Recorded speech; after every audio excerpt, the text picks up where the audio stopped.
Hello, good afternoon.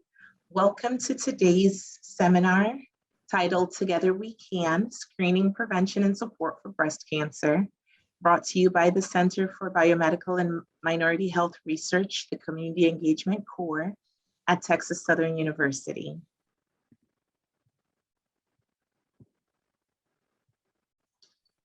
Texas Southern University's Center for Biomedical and Minority Health Research Community Engagement Core is funded by the National Institute of Minority Health and Health Disparity Research Center for Minority Institutions program. The CEC works directly with communities to identify and address health-related concerns and reduce health disparities related to ethnic minorities. We provide health education and partnerships with healthcare systems, federally qualified health centers, community and faith-based organizations. For more information, visit us on social media at CEC Texas Southern U, or give us a call at 713-313-1233, or send us an email at cbmhrcommunity@tse.edu. All right, well, everyone, thank you for joining. As a reminder, please remain muted throughout the presentation. There will be a question and answer session at the end, but you can also post your questions in the chat box during the presentation. Please stay on to play Community Engagement Core Virtual Bingo at the end to win a prize. We want to take a moment to thank our partners. Today's partner, Canopy, Elevating Life Above Cancer. Canopy enhances the quality of life for individuals that are affected by cancer and for those who support them during their journeys. They're located in Memorial Hermann, The Woodlands, in the Medical Center, and have been in our community since 2016. Really just available to support emotionally, physically, and the social needs of those that are touched by cancer. Our other partner, Legacy Community Health. Legacy is a full-service FQHC, or federally qualified health center, that helps meet the needs of health-related services and helps with client-centered programs to address those in need. It is a United Way affiliated agency that's been around since 1990 and helps provide adult primary care, pediatrics, dental care, vision services, behavioral services, OBGYN and maternity, vaccinations, immunizations, health promotions, community outreach, wellness and nutrition, and comprehensive HIV/AIDS care. And then our partner today, where we are actually located in person, is Emancipation Park. Emancipation Park is located in Houston's 3rd Ward, very close to Texas Southern University, and is named in honor of the Emancipation Proclamation, or more specifically for Texas, the Juneteenth celebrations.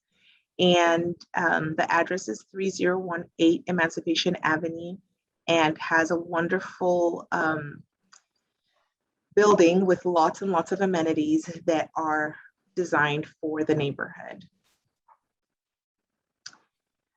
Then listed on this slide are all of our partners: Project Row House, National Coalition of 100 Black Women, the Cancer Prevention Research Institute of Texas, Community Health Choice, the Houston Health Department, CenterWell Senior Primary Care, and the SHAPE Initiative.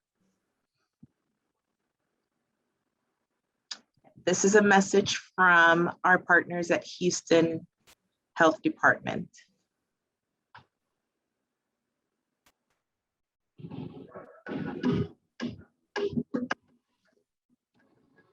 We all want to be healthy, feel good, and function better.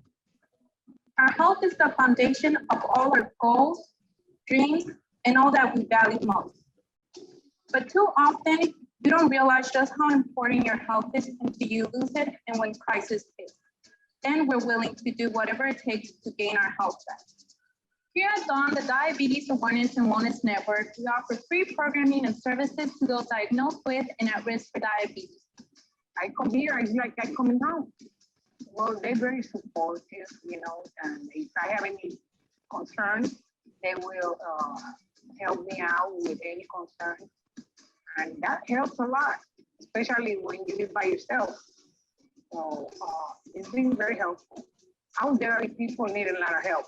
So there are people that have diabetes and they don't even know they have it. And that's why so many people are in a lot of trouble, health trouble. I learned how to eat right, put more attention to my health, and be more active also. Because when I came, I was like almost 300 pounds. So it's been hard, but it's been great because they're very supportive. At Dawn, members enjoy a full one-stop shop for diabetes and wellness education. We provide lifestyle enhancement to improve disease management and quality of life. Active living, healthy eating, self-management, health connection, health coaching, and community engagement. Enrollment is free, so become a Dawn member today and take control of your future.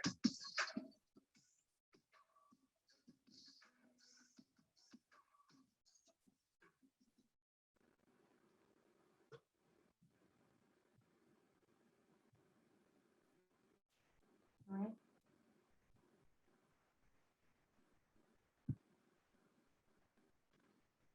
Okay, at the end of today's seminar, there will be a link that will be put in the chat box, and the first 10 attendees to complete the survey will be eligible to receive a gift bag from us. All right, just one more announcement before we start. We're going to have a breast cancer focus group on Saturday. If you would like to join that conversation, you can contact Dr. Richards at 281-667-4466 or Asata at sankofaresearchinstitute.org. And they are having a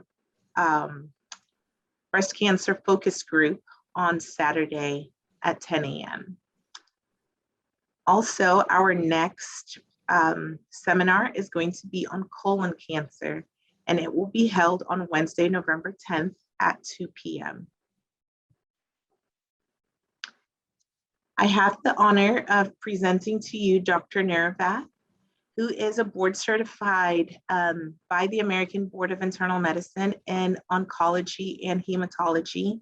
She is a breast oncologist and is the director of the Cancer Survivorship Clinic at Houston Methodist Cancer Center.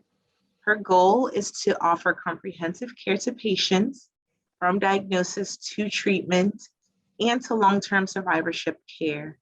Her primary interests are in breast cancer symptom management and aromatase inhibitor side effects, which is something that is used in breast cancer, in women with breast cancer. Her research focuses on minimizing treatment-related side effects for breast cancer patients. She is a graduate of University of California in Irvine and completed her fellowship and her residency at Baylor College of Medicine here in Houston. She has received excellence in teaching awards. She has received competitive grant funding from all different sources. She's a member of ASCO, which is the American Society for Clinical Oncology, and the American Association for Cancer Research. She does see patients at Houston Methodist Hospital, and she's also fluent in Spanish. So without further ado, I would like to introduce you to Dr. Neravath, who is going to talk to you today about breast cancer.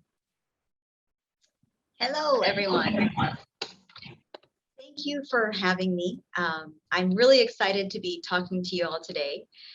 I have a lot of things that I'm going to be sharing with you all today.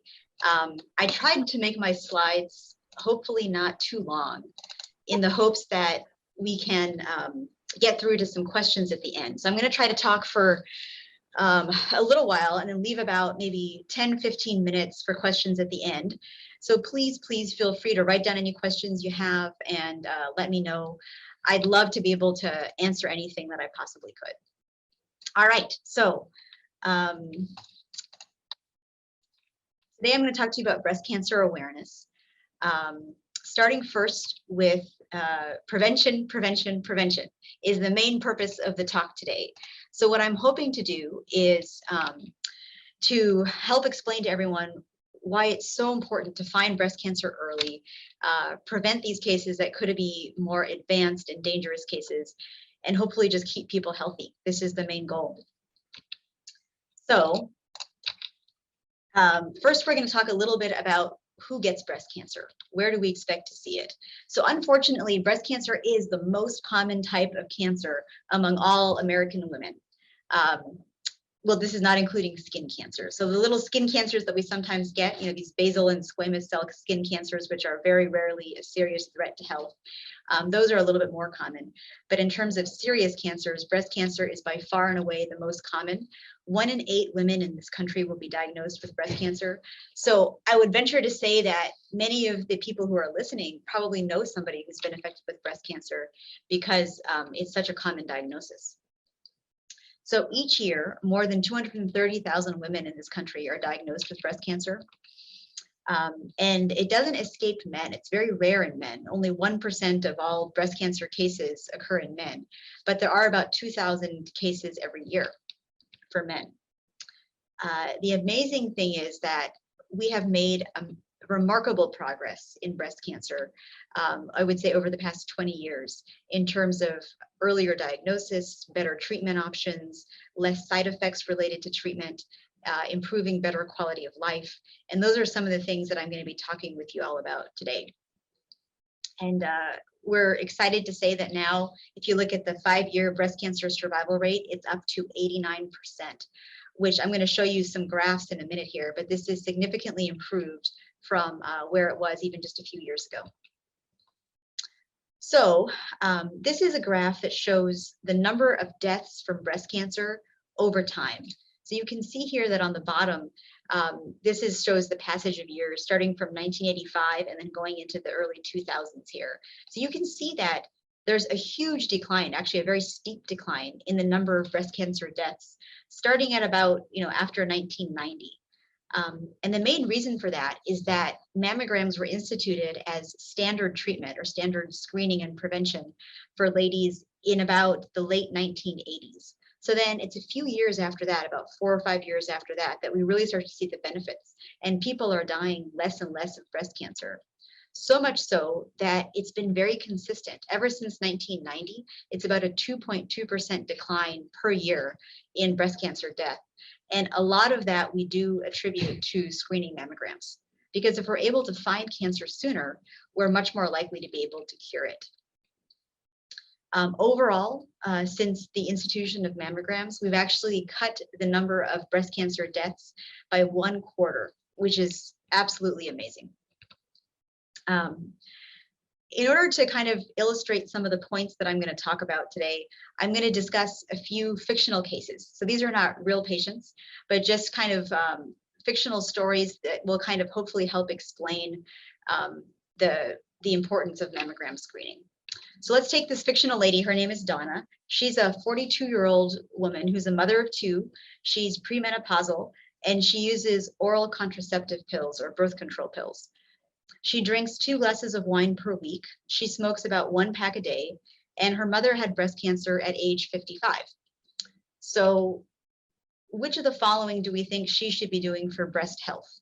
And if y'all like, in the chat, you can answer, you can put in your responses if you like, and I can see the chat window here as it comes up.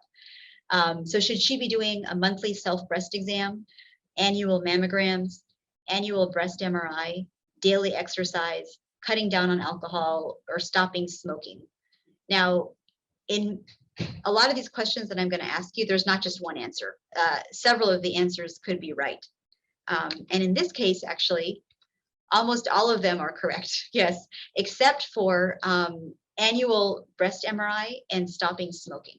So everything else actually significantly reduces the risk of breast cancer on this list, except for those two things. So definitely a monthly self breast exam is going to be important. Knowing your own breast is extremely important because you may be the first person to find a lump before you're even due for your annual mammogram, perhaps. So I always encourage patients to do their own self breast exam, usually done before they, or I should say right after their period. So if somebody is premenopausal, then you want to try to do it right at the end of your period because that's when you're the least likely to have lumps and bumps in the breast that could be confusing. And then mammograms, of course, are very important, and I'm going to talk about that more during the talk. Daily exercise and cutting down on alcohol have also been shown to help, which I'm going to talk about some more. But interestingly, for the general population, breast MRIs are not found to be helpful to reduce the risk of breast cancer, which is why we only offer MRIs to a select group of patients who would benefit based on having a very high risk to begin with, or maybe having breasts that are not very amenable to getting mammograms and ultrasounds every year.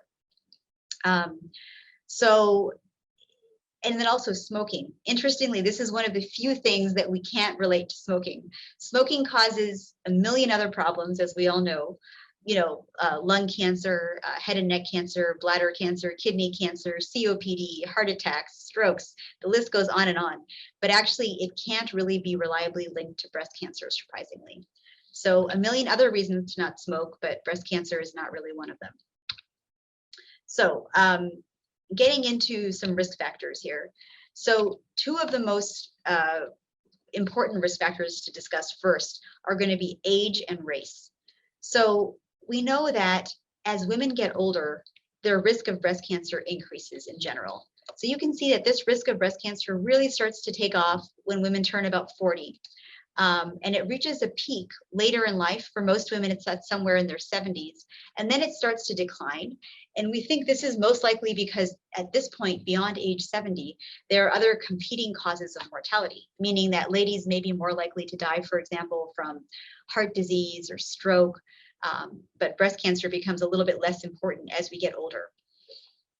So age is not the only important factor here, though. Race also matters. You can see that these red circular dots are actually representing the Caucasian population, and they are far and away the ones who are most likely to get breast cancer. So white women do have the highest risk of breast cancer, and you can see that other minority women, including Black women who are represented here by the blue squares, and Asian women and American Indian women, who are actually the lowest here. American Indian women are here with this green diamond. They all have lower risk as compared to white women. Unfortunately, the mortality, though, for Black women is higher than it is for white women. So that means that African American women, even though they're less likely to get breast cancer, when they get it, they're unfortunately more likely to die from it. And we think this is for many reasons. One may be that they don't always have quite as good access to care. A larger portion of the uninsured population in this country does happen to be minority, Black and browns. And then also the biology of the breast cancer in African American women tends to be a little bit different from Caucasian women.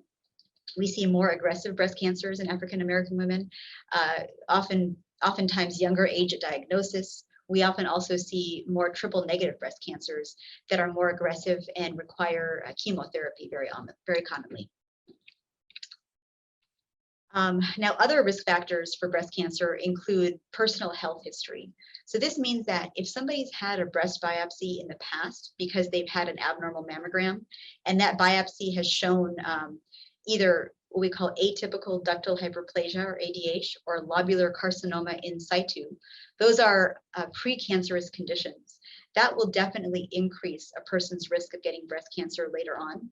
And many times that's a reason for a person to see a breast specialist, such as myself or one of my colleagues, where we can do things to help prevent those folks from getting breast cancer. So basically, when you have an abnormal mammogram that ends up showing one of these precancerous findings, this is kind of like a little red flag that goes up and says, hey, be alert, this person is at higher risk of breast cancer.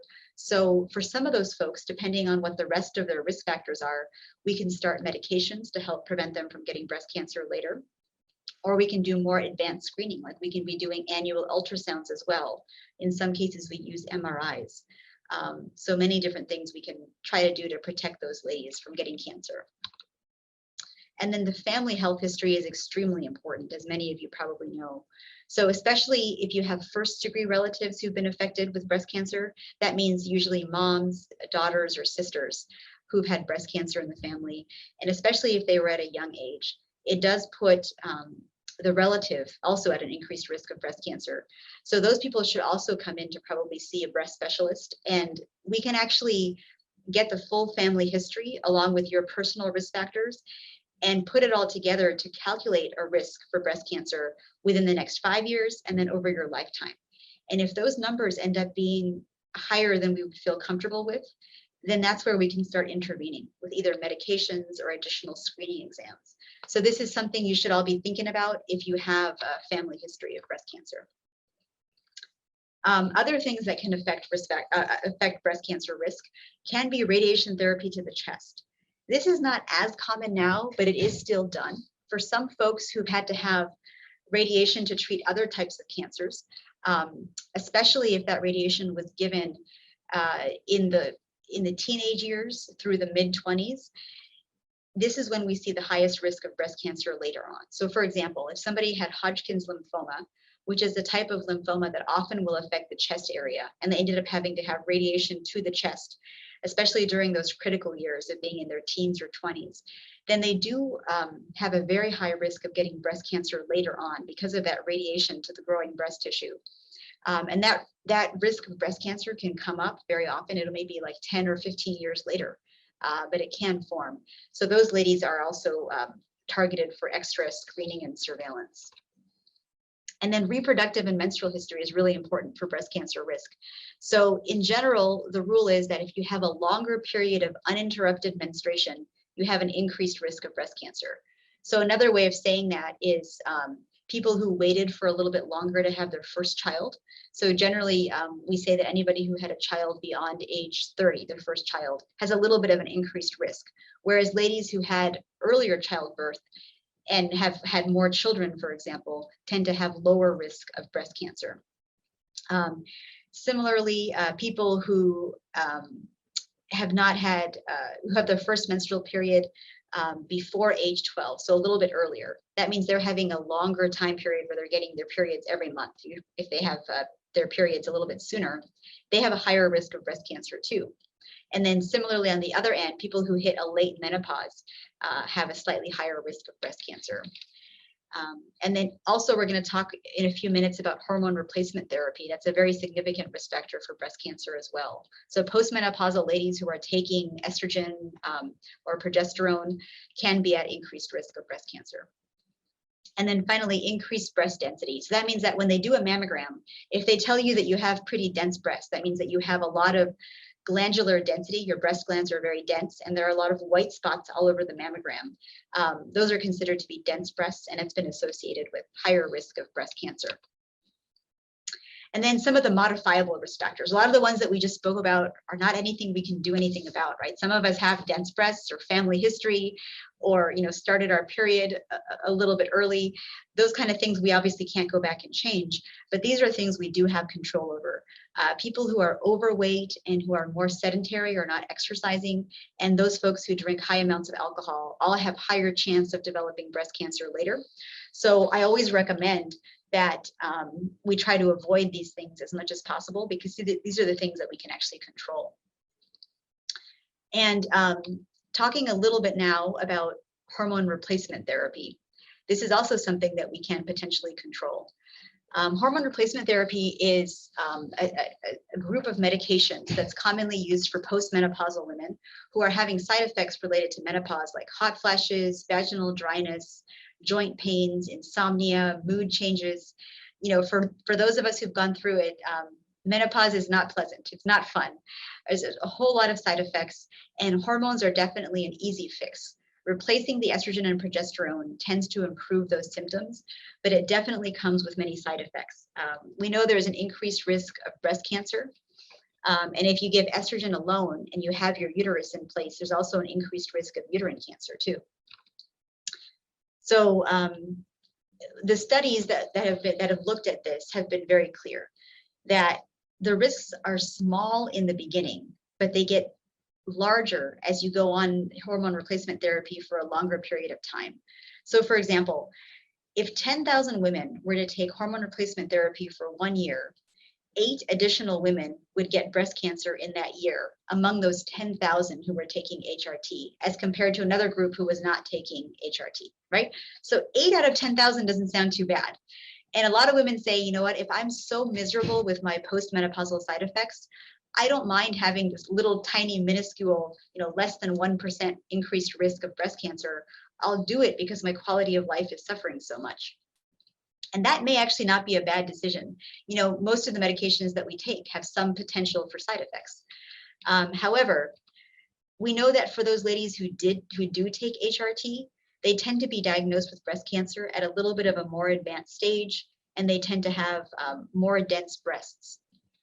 And then we also know that if you take this hormone replacement therapy for a little bit longer, so meaning now if we start looking at ladies who are taking it for 5 years and 10 years, that risk doesn't just go up linearly, it actually goes up exponentially, meaning that the longer that you're on it, especially when you're getting out to about 10 years of hormone replacement therapy, that risk of breast cancer becomes extremely significant, to the point where now it's really no longer a tolerable risk. So what I often tell folks is that if you're having a lot of side effects related to menopause, you can start a short course of hormone replacement therapy, but I would really recommend that you start it with the goal of getting off of it within about 1 to 2 years, a very short period of time. Usually the way that works is that you start it with your gynecologist or your other doctor, and then pretty soon they start tapering you off of it, because it has to be a very slow taper so that you don't have too many side effects. So it's a very good idea to, if you do need to start it, to start out with the understanding that you will get off of it within 1 or 2 years. And the very good news is that once you do stop it, your risk of breast cancer and other cardiovascular risk tends to go back to normal after about 3 years of stopping. Okay, and then some other interesting data that came out a few years ago was actually comparing women who took combined estrogen and progesterone versus those who just took estrogen alone. So just as a little bit of background here, the only women who are eligible, postmenopausal women who are eligible to take estrogen alone, are those who don't have a uterus. Because if you have your uterus still in, estrogen alone is going to significantly increase the risk of uterine cancer. So no doctor will typically give you estrogen alone if the uterus is in place. But interestingly, what they found is that for those ladies who were taking estrogen alone, which is here, this is the solid dark line here on the bottom, their risk of breast cancer, which is what's represented here on the y-axis, is actually the lowest. So it seems like estrogen alone seems to perhaps actually help people, even compared to the people who were taking a placebo. So meaning this is this solid dark line here. The people who were taking estrogen alone actually had a lower risk of breast cancer than the ones who were taking placebo. So this obviously was very, very intriguing and a little bit counterintuitive, because we had always thought that high estrogen is what contributes to breast cancer. It tends to feed breast cancer cells. But interestingly, for reasons that we don't totally understand, at least in postmenopausal women, estrogen alone may not be the culprit. It really actually, if anything, may have some protective effects. So this is not a reason for all postmenopausal women with no uterus to go out and take estrogen, definitely, because estrogen alone has other side effects, things like blood clots, heart attacks, strokes, dementia, forgetfulness. So we don't recommend it for everyone, but it is good data to say that if you don't have your uterus, and especially if you want to do a short course of estrogen replacement therapy, it could be very reasonable and relatively safe for a short time. Okay, and then now those are really kind of a summary of all of the risk factors and important things to know about what may be increasing our risk of breast cancer. And now I'm going to talk a little bit more in detail about what we can do to prevent our risk of breast cancer. So first of all, for screening. Screening is one of the most important things. It helps us find precancerous lesions before they become cancerous. And it helps us diagnose breast cancers early when they're still curable. So in general, you know, everyone from age 20 and above should be doing a monthly self-breast exam. And like I was saying earlier, it should be about a week after your period starts. And really, you're just looking for lumps and bumps in the breast or under the arm. You're also looking for any skin changes, like that could be dimpling or puckering, redness, nipple inversion. Any changes like that are important to come and see your doctor right away. And I will tell you that I've had plenty of women, unfortunately, come into my office who are far too young to have breast cancer. I've had ladies who are in their 20s and 30s come in who found a lump. So I can't tell you how important this is, that most women who are in their 20s are not thinking about the risk of breast cancer, I know, and thankfully it is rare, but there are those women who will develop breast cancer at a young age, sometimes even without a clear family history. So I would really encourage everyone to do a monthly self-breast exam. And even if you don't always know what you're feeling, that's okay. You can always, you know, talk to your doctor and get some help with it. But it's a good idea to be familiar with your breast so you can recognize any concerning lumps or bumps. And then for the general population, when most women turn 40, we do recommend a mammogram every year. And this is a little bit controversial, and we'll talk about this a little later too, about the recommendations of who exactly should be a little more aggressive with mammogram screening and who perhaps can start a little bit later and even get them less frequently. Now, for patients who have a very high lifetime risk of breast cancer, and this is a minority of women, but this is when you come in to see a breast doctor and they evaluate you and your risk factors, and they find that your lifetime risk is greater than 20%, which is significantly higher than the average woman. Then those women do qualify to get an MRI as well every year. But again, it's only for those high risk women because MRI is not helpful for the general population. And then definitely for breast cancer survivors, I think all survivors know this, but the mammogram is so important every year if you still have your natural breast intact.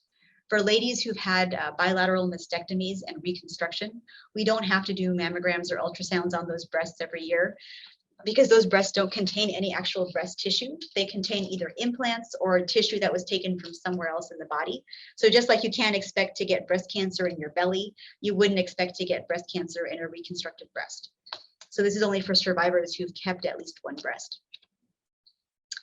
And then for family members who've had somebody who's been affected with breast cancer, we like to typically start about 10 years before the diagnosis of a first degree family relative, unless that 10 years earlier happens to be greater than 40 years old. So in other words, let's say that your mom was diagnosed with breast cancer when she was 45. Then we would want you to start mammograms when you're 35, so 10 years before her age of diagnosis. However, if your mom was diagnosed when she was 60, then 10 years before that is 50.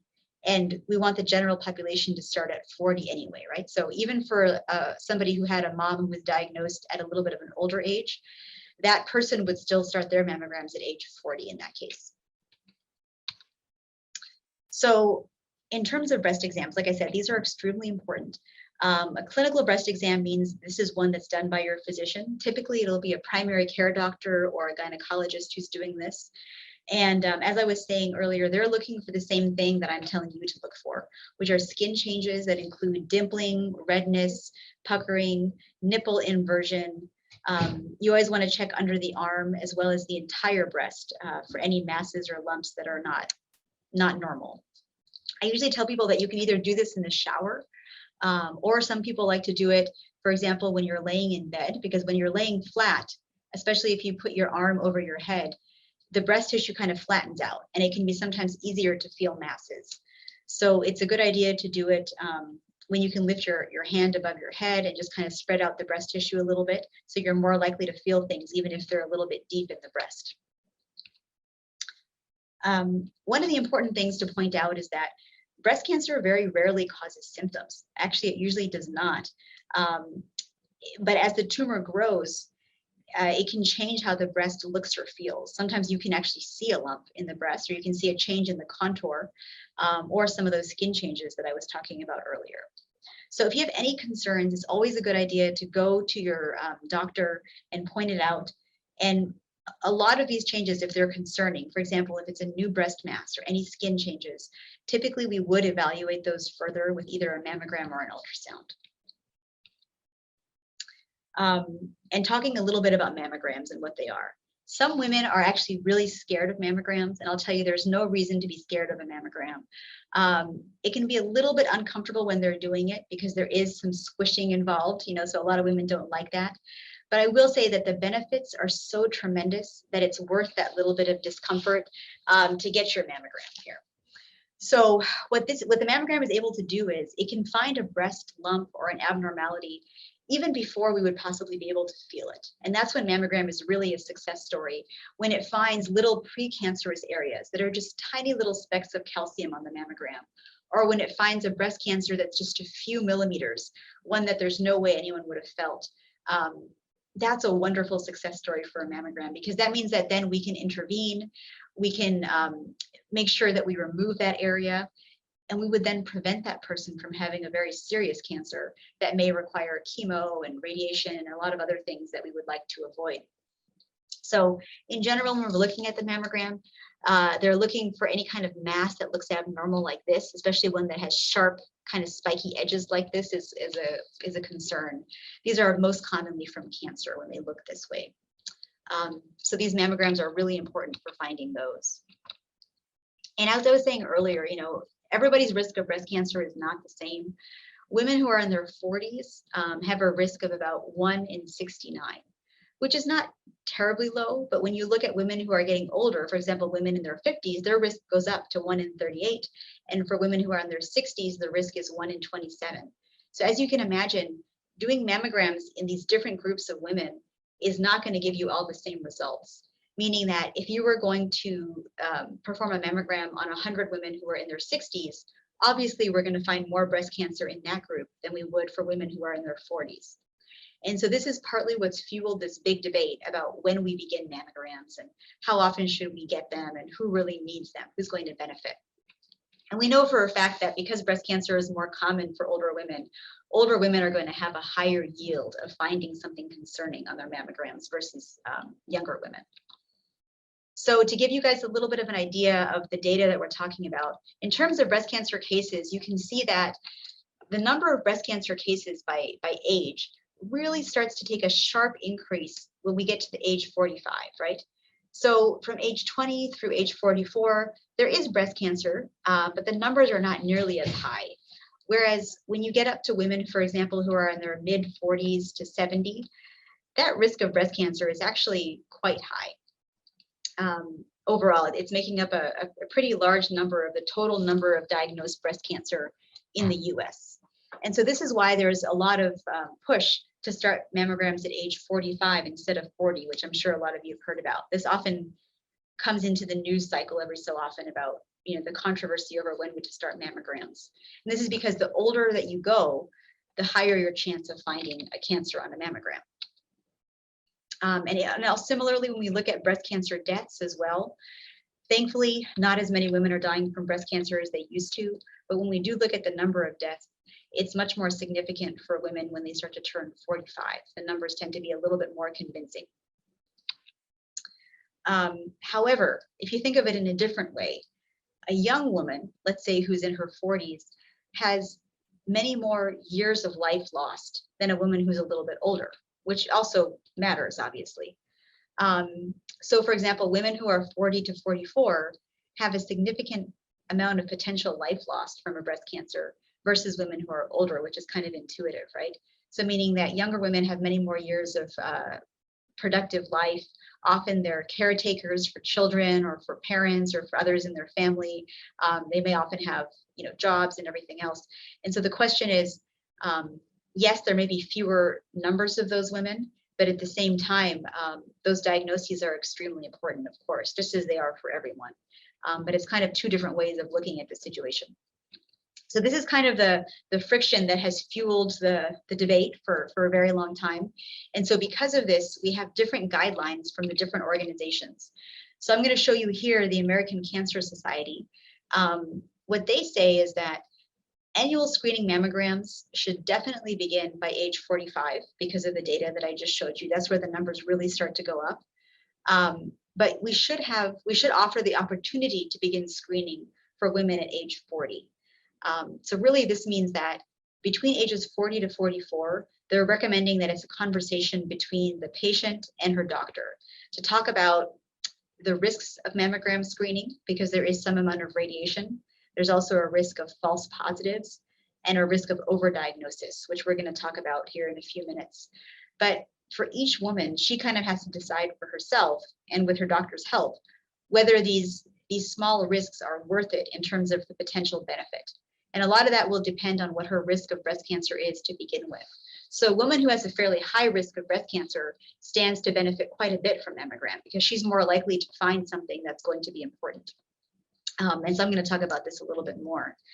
And then beyond age 55, the American Cancer Society is recommending screening either every 2 years or 1 year. And again, they're leaving that up largely to the patient and her doctor. And then when to stop, that's difficult to say, but all of the numbers that I showed you show that as women get older, their risk of breast cancer definitely starts to go down. So again, the utility of screening mammogram becomes less. So usually we don't recommend screening if life expectancy is going to be less than 10 years. Because in that case, if somebody is a little bit older and maybe not doing so well health-wise, they may not be able to tolerate many of the treatments that we would typically do for breast cancer anyway. So we wouldn't screen for something that we wouldn't necessarily be able to treat. Now, I kind of alluded to earlier that one of the risks of mammogram is overdiagnosis, because one may say, well, why not just do mammograms on every woman who's 40 and over? What's the problem there? And overdiagnosis is one of the big issues. So overdiagnosis is referring to when we find something on the mammogram, which may even end up being an early stage cancer, a little tiny cancer, or a precancerous lesion, that in reality, if we had never found that, it would have never affected the person's health or their overall life. So a classic example is sometimes I see ladies in my clinic who are going for their annual mammograms because they were, told to by their doctor. But sometimes I'll see, for example, like an 85-year-old lady who comes in, in a wheelchair and, very frail, very weak with a lot of other health problems. And she very well may have some issues that, some other health issues that are going to limit her life, where she may have a life expectancy of only about 4 to 5 years at that point, because she's already 85 now, and so other health issues. And if her mammogram shows, for example, a precancerous lesion, many doctors would want to remove that lesion, which would be surgery for her. And then sometimes offer a medicine afterwards to reduce the future risk of breast cancer. However, this would probably be a lot of overkill for this poor lady, because had we never known about this tiny little precancerous lesion, most likely she would have died of something else before that could have ever turned into cancer. Because very often we're finding little spots that may never turn into anything at all, or some of these precancerous lesions may take 10 or 15 years to turn into a cancer. And if that person doesn't have 10 or 15 years left to live, then obviously there's no reason to trouble them with doing a surgery and potentially radiation, or even a pill that you take for 5 years. All of these things really may not be necessary. So this is a reason why sometimes we shouldn't be looking if we don't feel that we're going to be finding a meaningful diagnosis. So as I was saying, often these are very small, low-grade lesions. These are things like what we call atypical lobular hyperplasia or ductal hyperplasia, papillomas, radial scars, low-grade ductal carcinoma in situ or stage 0 cancer. These are all things that we would typically treat with surgery for most patients, but that's not the right answer for every person, depending on their overall health, which is why we shouldn't be screening some of these older ladies where we wouldn't be acting on these diagnoses anyway, because then why are we putting them through the mammogram and the biopsy and everything else if it's not going to change their management? So to give you an idea of how we realize that overdiagnosis is happening in general, is that you can see here that we talked about earlier the fact that widespread screening mammograms were happening about in the mid to late 80s. So here's where we start doing lots of mammograms, and you can see that there's a big jump in the amount of breast cancer that's diagnosed. That's what this blue line is. So because we're looking more and we're obviously finding more breast cancer, so we're seeing a lot more breast cancer cases here. So if that's the case, and we're finding these breast cancers earlier and doing things about them, then we would expect that the amount of metastatic breast cancer, which is this kind of orange line on the bottom, we would expect that that should be dropping, Because if we're finding more breast cancers and we're finding them earlier and treating them when they're still very treatable and curable, then we should be ending up with less stage 4 breast cancer that spreads to other parts of the body. But we don't see that. That number actually stays just about the same. It's a very flat line. So that tells us that a lot of this increase in the diagnosis is just because we're looking for things and we're almost fooling ourselves into thinking that we're treating it, but maybe we're not really. Maybe we're not really helping those people, because if they weren't going to be affected by it anyway, then we're just increasing the number of breast cancer cases, but we're not finding the ones that are serious and are actually going to be harming people. So it's a very balanced recommendation. Definitely as a breast oncologist, I want people in general to be getting mammograms, right? But I think it is important to be choosing the right folks. Do I think that the, sweet little elderly lady who has many health problems, and is maybe not getting around so well, should she be getting a mammogram every year? Probably not. But most other healthy middle-aged people should be getting mammograms. So what I tell people is that we need to evaluate risk. If you have questions based on your personal history, your family history, it's a good idea to see a breast specialist who can help you actually evaluate the risk and give you a number, a good idea of what that risk is. And then they can talk with you about what the appropriate level of screening is for you. Because it is true that not every woman necessarily needs to start getting mammograms every single year, starting at the age of 40. But those who have high risk features should definitely be screened starting at 40 and get mammograms every year. But ultimately, it has to be a discussion between you and your doctor, and hopefully understanding this risk of overdiagnosis. Okay, and then I know we're, oh goodness, I got carried away talking. I want to end this talk soon so I can take some questions from you all. So let me just quickly say a few words about 3D mammogram versus 2D mammogram, because I know that's something a lot of folks have questions about. The way that 3D mammogram works is that it takes several slices of the breast tissue and puts those pictures together.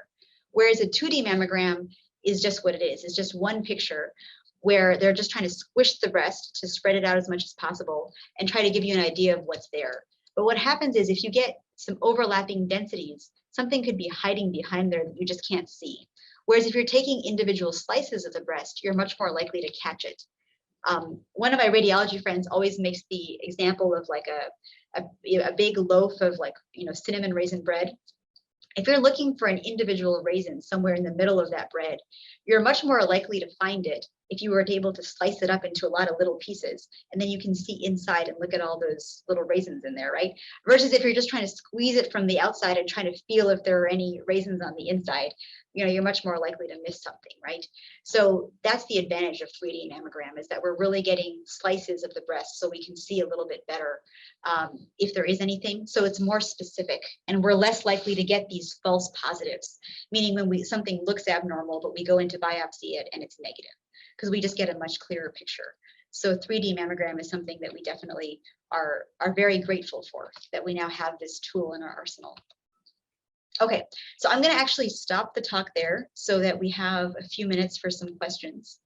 Uche, maybe I'll let you come on, and why don't you tell me which questions you want me to answer in the time that we have. Thank you so much. That was so good. So much information, such good information, and broken down to where we can all understand it.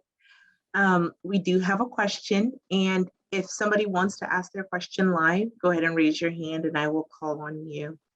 So one question we have is, how do birth control pills affect breast cancer risk? And is there a difference between progesterone only and combination pills? Okay, this is a great question. Thank you for asking this. Yes, so birth control pills do very slightly increase the risk of breast cancer. Now, it's a very small increase. So especially for somebody who has a fairly average risk of breast cancer to begin with, that small increase that we see for breast cancer risk is almost negligible. So I tell most patients to not even worry about it.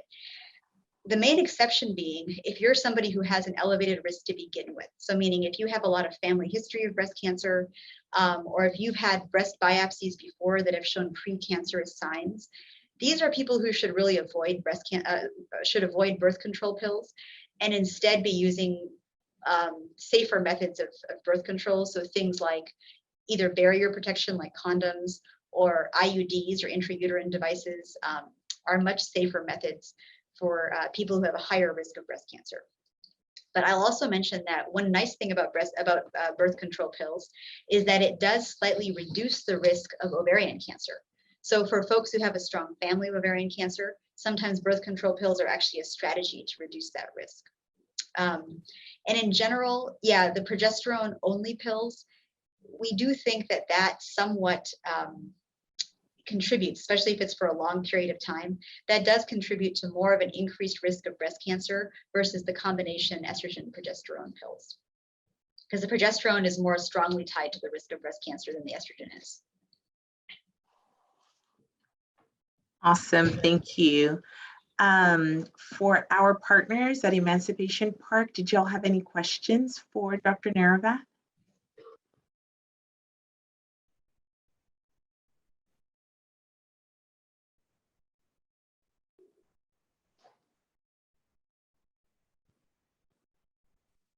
We don't have any questions at this time. Thank you.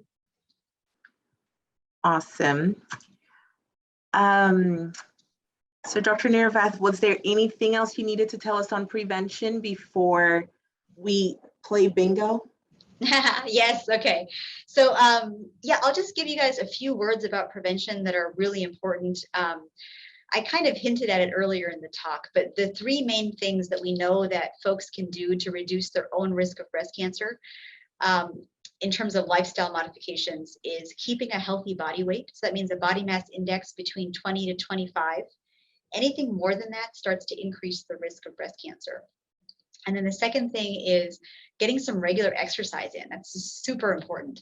So at least about 3 hours in a week of regular exercise. And it could just be walking. That's all you have to do. But ladies who walk for about 3 hours a week actually see a significantly reduced risk of breast cancer. But it can be whatever type of exercise you like. You know, if you like to swim or bike or do Zumba or step aerobics or whatever, any of those things are fine. And then the final thing is alcohol moderation. So for folks who can drink 3 or less drinks of alcohol per week, they have a much lower risk of breast cancer than folks who are drinking more than that. So you want to try to limit yourself to 3 or less alcoholic drinks every week. Awesome, thank you very much. That's super important to know the little things we can do every day to make sure that we avoid breast cancer. I think my biggest takeaway from today was just the earlier the better, right? Absolutely. Yeah, definitely. Going to be unfortunate to be diagnosed. The sooner you can get diagnosed, the better. So thank you very much for that. We are going to do breast cancer bingo. So if you are on, there is a link that just popped up in the chat box. And if you can click on that, it will give you a card to play with. And I'm going to go ahead and share my screen so you guys can see let's see. So you guys can see the cards when I call them. Okay. Okay, great. And then I'll just take a moment here to say thank you, everyone, and I'll jump off the call. But thanks everyone for attending. And if anyone has any questions, please feel free to reach out to me. You can always get my contact information from the folks there at TSU, and I'm happy to answer any questions y'all may have. Everyone have a great day. Thank you so much. We really appreciate your time and the time that you spent today talking to us about breast cancer. We really appreciate it. Of course. Thank you all. Bye. Great, thank you. All right, I see someone's hand is up. Let's, oh, we have 2 hands up. All right, let's see here. I'm going to unmute you so you can ask your question, okay?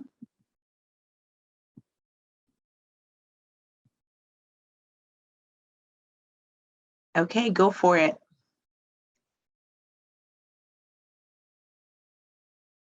Anthenia. Sorry, Dr. Ndefo, that was a mistake.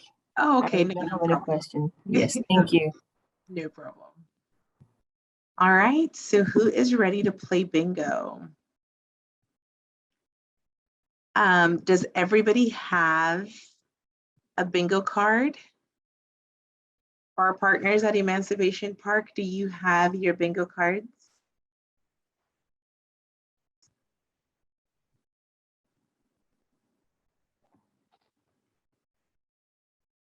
Can someone let me know?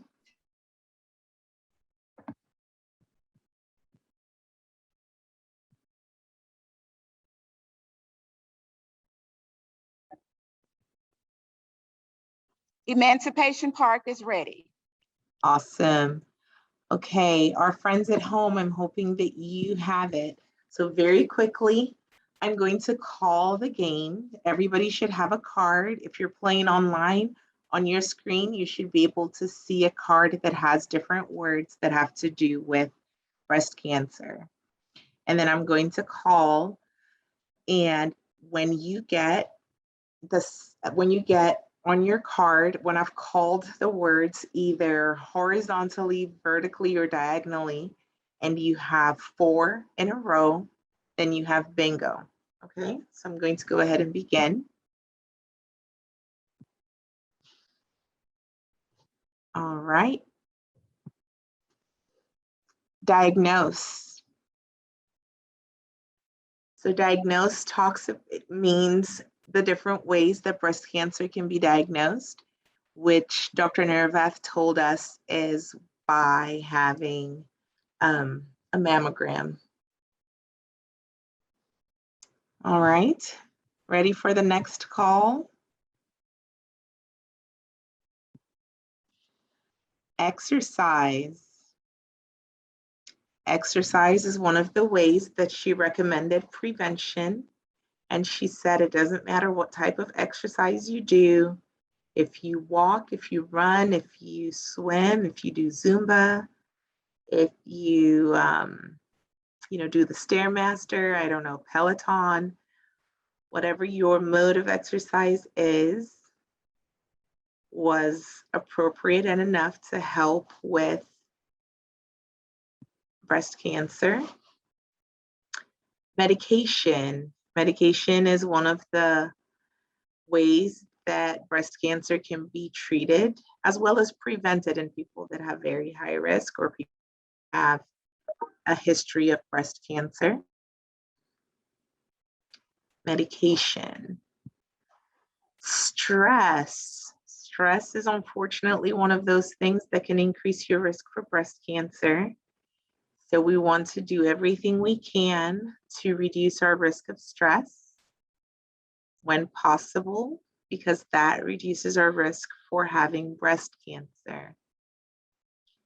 All right, let me know if I'm going too fast. Radiation. Radiation is a method of treating breast cancer. So depending on when the breast cancer is found or what it looks like, you can either have chemotherapy, which is taking medications that will help with treating the breast cancer, or radiation to help kill those cancerous cells.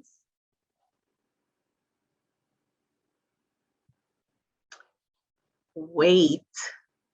So weight is one of the factors that contributes to breast cancer.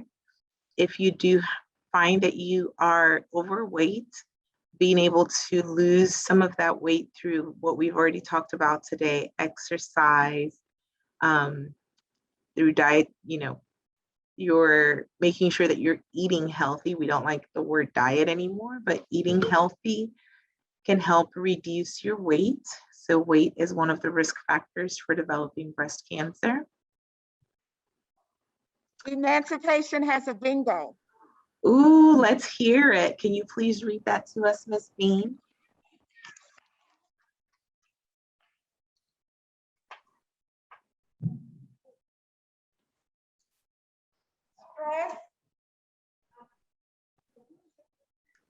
Stress, diagnosis, weight, and exercise.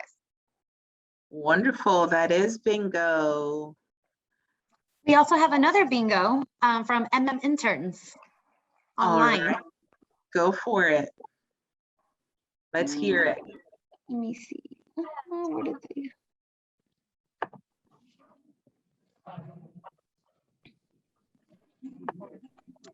Radiation, stress, and diagnose. Radiation, stress, and diagnose. That sounds like bingo. Ms. Cassis, how many people can win at this bingo today? Was it 2 or 3? We have 3 actually, 3 at Emancipation Park and then 3 online as well. Okay, so I can keep going? Yes, keep going. Right. All right, so breast was number 7. Just 3 total. You can do, yes. I can do one more? 2 more. 2 more, okay. Yes, ma'am. All right, OBGYN. So an OBGYN is an obstetrician gynecologist who you can just call your lady doctor, your doctor who oversees all the things that have to do with breast health and women's health. So these doctors are called OBGYNs. Emancipation has a bingo. Woohoo! And we have 2 more bingos online. Okay, let's hear them. Stress, weight, breast, exercise. Awesome. That is bingo. Okay, online, let's hear it. We're gonna go, let me see.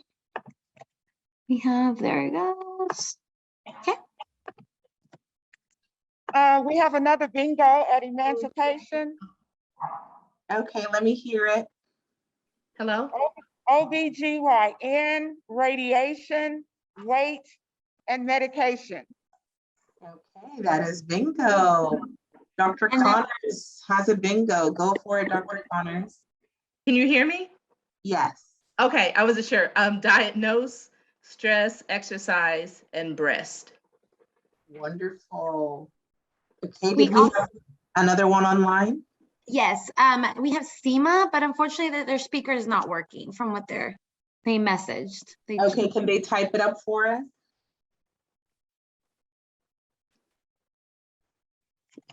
All right.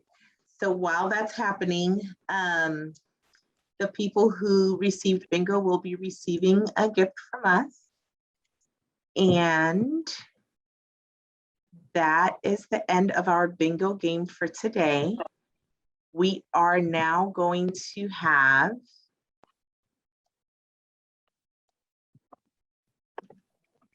an opportunity for everyone who was on here today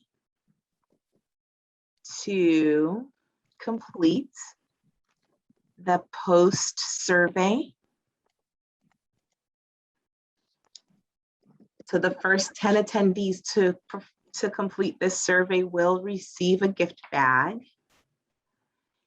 And I wanted to remind everyone that Wednesday, November 10th at 2 p.m. is our next seminar, and it's going to be on colon cancer. Colon cancer is, I feel like, not a cancer that we talk about as much as we do breast cancer, but it is definitely something that we all need to be aware of, especially when you think of Chadwick Boseman, and we've lost recently due to colon cancer, even though he was very young. So it's something that I'm looking forward to hearing about. And like the other cancers, it's something that can be prevented if, we do certain things. So I'm looking forward to learning more about that next month, Wednesday, October 10th at 2 p.m. So please mark your calendars for that. In the chat box, there should be the link for taking the survey. So if you can please take the survey. The first 10 people to complete that survey will receive a gift bag. And then please connect with us. If you know somebody who really could have benefited from today's presentation, it will be on our YouTube channel, so you can share the presentation with them. so that they're able to go in and watch this presentation at their leisure. So we have a YouTube channel. Follow us on Facebook, Twitter, Instagram. We're also on LinkedIn. You can send a text message to us at 855-264-9031.